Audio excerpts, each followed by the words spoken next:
Hi, this is an example problem from Chapter 12 that has to do with heat transfer and calorimetry. Pause for a moment and read the question. So this is a typical problem. We're going to mix together a number of different objects with different masses and different temperatures, and we're going to wait until there's heat transfer amongst the objects and everything comes to a final equilibrium temperature. Equilibrium temperature means that all three objects arrive at the same temperature. And if no heat is allowed to escape the system, in other words, the heat is only exchanged between the three objects, then all of the heat, there's no heat lost, in other words, right? We call this situation calorimetry. And whatever the objects are that are hot initially, they lose heat, they transfer it out. And the other objects that are cooler, they gain heat, they absorb that thermal energy. But the net amount of energy transferred is zero. So just to kind of think about this a little bit, right? I like to draw a little scale here with the temperature on there. So we've got three objects, and we've got the hottest object here, temperature here. We've got an object here that is 40 degrees, which is the water. So that's the initial temperature of the water, and it's 40 degrees Celsius. Then we've got the lowest temperature object is the glass beaker down here. Temperature of the beaker initial. And that is equal to 25 degrees Celsius. Let me go ahead and just change this around for a second here. So we'll do it like this. Water initial. And finally, we've got the aluminum over at 37. So over here, temperature of the aluminum initial, that is equal to 37 degrees Celsius. Now the equilibrium temperature, the final temperature, it's going to be somewhere between the hottest and the coldest, right? And we're not sure where. I'm just going to guess a point here. I'm not sure where this is going to be. It could actually be below 37 or above 37, who knows? But we also need to go ahead and see how we can calculate this using calorimetry ideas. So let me go jump to a slide that gives us an equation for when you have a change in temperature and associated transfer in heat. Or in other words, if heat is exchanged, gained, or lost, you get a change in temperature of the object. How much heat it takes to change the temperature if you have a given mass depends on the material, and that's characterized by the specific heat capacity of the material. In this problem, we're dealing with a range of temperatures, 25 to 40 degrees Celsius, and in this range, all of these objects remain in the same state of matter. So water remains a liquid, and the aluminum and the glass remain solid. There's no phase changes, and when that's the case, we use the heat and temperature change equation, Q equals mc delta T, or Q equals mcat, we sometimes say. This is valid when you have a constant phase and the temperature is changing. Now for calorimetry, we can slide down for a second. We're not going to do heat and phase change here, so we'll skip that. But calorimetry in general, you add up the Q values, all the heat transferred between all the objects, and then the sum is equal to 0.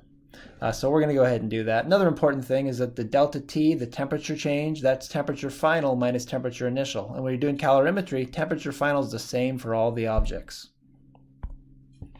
So we're going to have here sum of the Q's equals 0. So some of these are positive if you're gaining heat, some are negative if you're losing heat, and when you add them together, you get 0. Now we know for sure we've got a few here. We've got the Q for water. That is going to cool off, so it's going to be losing some heat as it moves in that direction. So I'm going to call this a QC water. For the glass, we're going to have a Q, and it's going to move to a higher temperature, right? We're going to have a Q for the glass, C, and that's going to be a positive value. And for the aluminum, we'll have some QC aluminum. We don't know what that is, whether it's be positive or negative. That's all right. Now for each of these Q's, since it's constant phase, we're going to use the Q equals mc delta T equation. And we can go ahead and list for these various objects here. So for the water, for the glass, And for the aluminum, let's see, water, we've got a mass of the water, and that's equal to 0.4 kilograms. For the glass, we've got a mass of glass, and that is equal to 0.3 kilograms. And for the aluminum, the mass of the aluminum is equal to 0.5 kilograms. We also want to know what the specific heats are for these. For the water, that one, we have to go look these up. Let's write these down. C for the glass and C for aluminum. And let's go check those. We'll go look those up. So for water, it's 4186. And that's always going to be joules, kilogram, degrees Celsius in our SI units. For the glass, 840.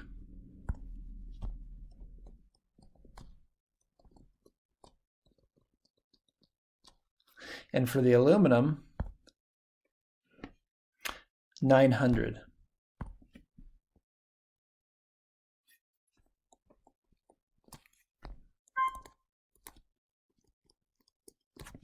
And we've already written the temperatures down, right? So for this one, we're going to say, okay, add up all the Q's. We got a Q for the water, plus a Q for the glass, plus a Q for the aluminum. Sum them up, they equal 0. Now I don't need to worry about putting plus or minus signs in because delta T is T final minus T initial. It's going to account for that. Let's put in our equation. So we've got Q for the water. That's going to be mass of the water times C water times delta T water. We're going to have Q for the glass, mass of the glass times C for the glass times delta T for the glass. And we're going to have Q for the aluminum, mass of the aluminum, C for the aluminum, delta T for the aluminum. And that's all going to be equal to 0. Let's section that off a little bit. And let's go ahead and put in some of our values. So for the mass of the water, we've got, for the water heat capacity, specific heat capacity, at this value. And for the delta T, remember that delta T is T final minus T initial. T final we don't know, we're looking for that. T initial for the water, that's 40 degrees Celsius. Let me pause and I'll go ahead and fill in the rest of the two terms. All right, so I just finished putting in the values for the glass, the values for the aluminum, then we added them all up and they're equal to 0. At this point, we've only got one variable, the equilibrium temperature, but it appears in several different places. We just have to do the algebra to solve for this. So let me go ahead and multiply this out and we'll do that in the next. Putting this term into the calculator, we get 1,674.4. The units there, we cancel the kilograms, we're left with joules per degrees Celsius. And then I need to multiply that, I need to distribute that to both terms. And so the first term is going to be multiplied by T final. The second term I need to multiply by minus 40 degrees, and when we do that, we're going to cancel out the additional Celsius. We'll be left with joules. That comes out to a number of 66,976 joules. And then we need to go ahead and do that for the next two terms. So let me pause and just do that.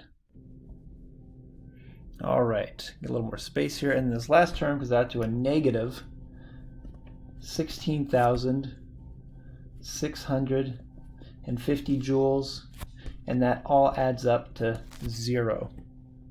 Now all we need to do is go ahead and add together the terms with the T finals. So we'll add all of these, and then we'll also add together the other terms that are just given in joules. And that'll all add up to be equal to 0. Let me pause for a moment and get those values. So this value times T final minus this value, the sum of all the joules. So this coefficient for T final comes out to 2,376.4 joules degrees Celsius. And this for the joules sums to 89,926. And now finally, one simple step here. We're going to go ahead and rewrite. Let's do this quick and easy.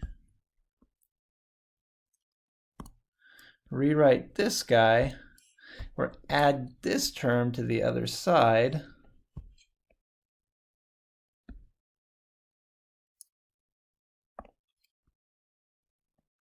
And finally, we'll go ahead and divide both of these by this term